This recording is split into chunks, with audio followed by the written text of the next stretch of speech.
মুসলমান ভাইরা রে আমার, দিলটা নরম করে শুনেন। বাবা দাঁড়িয়ে রয়েছেন গেটের সামনে, সন্তান গোসল দিয়ে সুন্দরভাবে ড্রেস পরে অফিসের দিকে রওনা হয়েছেন। গেটের মধ্যে বাবা দাঁড়ানো, এমতো অবস্থায় বাবা সন্তানের দিকে তাকিয়েছেন। সন্তান বলে, বাবা কিছু বলবেননি? বলে, হ্যাঁ বাবা, যদি রাগ না করো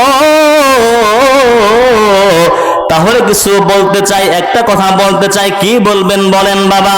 বাবা বলে, বাবা রে, আমি তো এরকম 500 টাকা ঋণ হয়ে গেছি, তোর কাছে কি 500 টাকা হবে? এ কথা বলার সঙ্গে সঙ্গে সন্তান হাউমাউ করে কেঁদে উঠেছে। সন্তানের চোখ দিয়ে ঝরঝর করে পানি পড়তেছে। সন্তান বাবার পায়ের মধ্যে পড়ে গেছে। সন্তান বলতেছে, বাবা এই গেটের সামনে না দাঁড়াইয়া আপনার কাছ থেকে কত টাকা নিলাম, প্রাইমারিতে পড়ার সময় কত টাকা নিলাম, হাই স্কুলে পড়ার সময় কত টাকা নিলাম, কলেজে পড়ার সময় কত টাকা নিলাম, আজকে আপনি বড় অসহায় হয়ে গেছেন, আপনি আমার কাছে টাকা যাচ্ছেন। বাবা, আমার ঘুমান্ত বিবেক জাগ্রত হয়ে গেছে, আর ভুল হবে না বাবা। এই যে আমার মানিব্যাগটা নেন, যত লাগে সব নিয়ে নেন, আমাকে মাফ করিয়া দেন। আল্লাহু আকবার। ও যুবক, এইভাবে কান্না করতে করতে এই বাবাটা সন্তানের মাথার মধ্যে হাত বুলিয়ে দিচ্ছে। বাবা তুই কান্না করিস না।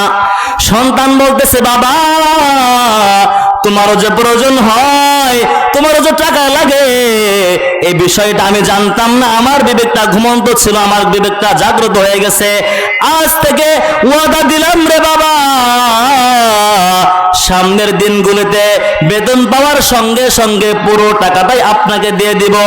আপনার যে পরিমাণ লাগে সেই পরিমাণ খরচ করবেন, বাকি টাকাগুলি দিয়ে আমি সংসার চালাবো। আল্লাহু আকবার।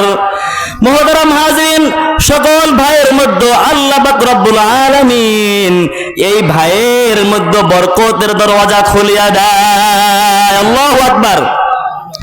মুসলমান ভাইরা রে আমার, পাকিস্তানের একটা ঘটনা আপনাদেরকে শোনায়া যায়। সুন্নত রাসূল আধুনিক বিজ্ঞান বইয়ের মধ্যে লিখছেন, Mahmud Tarek Mahmud MBBS first class first Pakistan, এই কিতাবটা বাংলায় হয়েছে।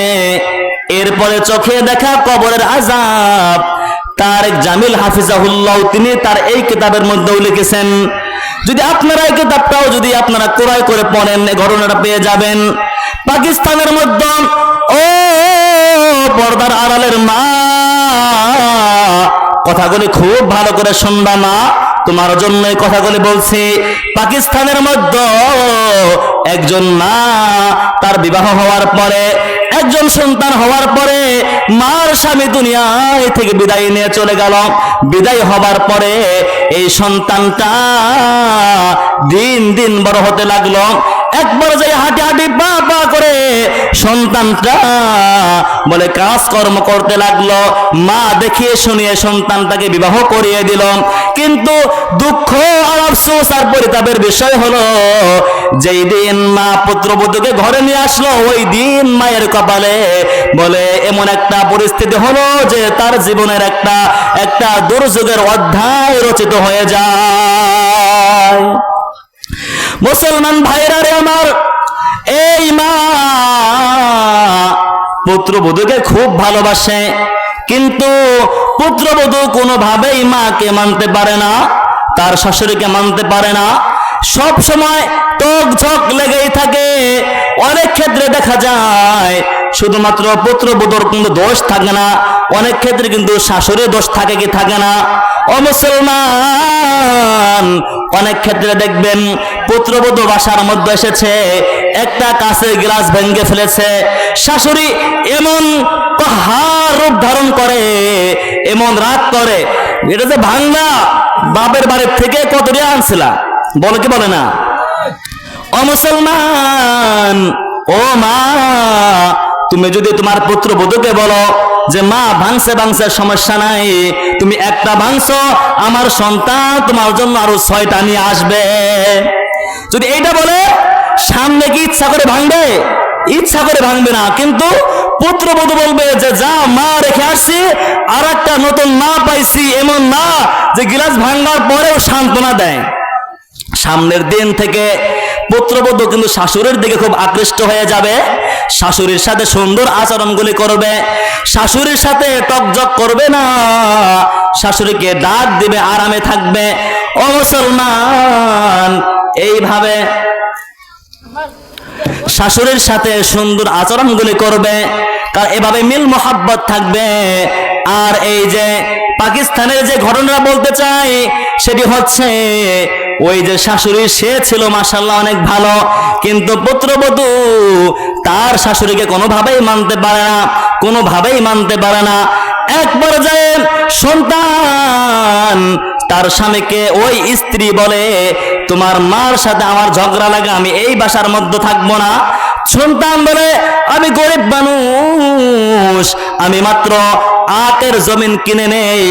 আখ চেনেন না আপনার? আখ কুশল কয় ডান্ডারি বলে আখ। এই আখের জমিন আমি ক্রয় করে নেই, আমার তো ওরকম টাকা পয়সা নাই, এই বাসার মধ্যেই থাকতে হবে, ভাড়া নেওয়ার আমার সুযোগ নাই। তো এইগুলি আমি সুন্দর করে কেটে কেটে পিস পিস করে আমি এগুলি বাজারে বিক্রি করি, এর থেকে যা লাভ হয় তা আমি তা দিয়ে সংসার চালাই। তুমি যদি আলাদা বাসা নিতে চাও আমার তো হবে না। ও মুসলমান বলে কোনোভাবেই পুত্রবধূ মানতে পারে না, পুত্রবধূ কোনোভাবেই মানতে পারে না।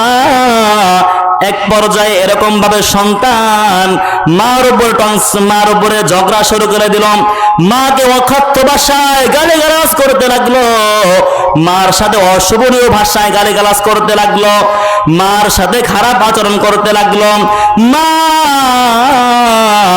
খুব আফসোস আর পরিতাপ, এক পর্যায়ে মার উপরে টর্চারিং আঘাত করতে শুরু করলো। নাউজুবিল্লাহ বলেন, নাউজুবিল্লাহ।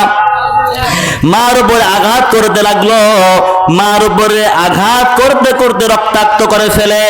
এক পর্যায়ে এই যে স্ত্রী, সে বলে ওগো স্বামী, আপনি যদি আমাকে আলাদা বাড়ি করে না দেন তাহলে আমি আপনার ভাত খাবো না, আমি শ্বশুরালয়ে চলে যাব।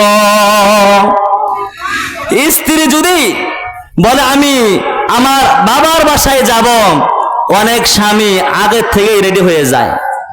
আপনি যদি একদিন বলেন যে তুমি রাগ করে বলতেছো যে বাবার বাসায় যাবে, তো তুমি রেডি হও, আমি গাড়ি নিয়ে আসি, দেখবেন এরপর থেকে আর সহজে বলবে না। ঠিক না? ঠিক।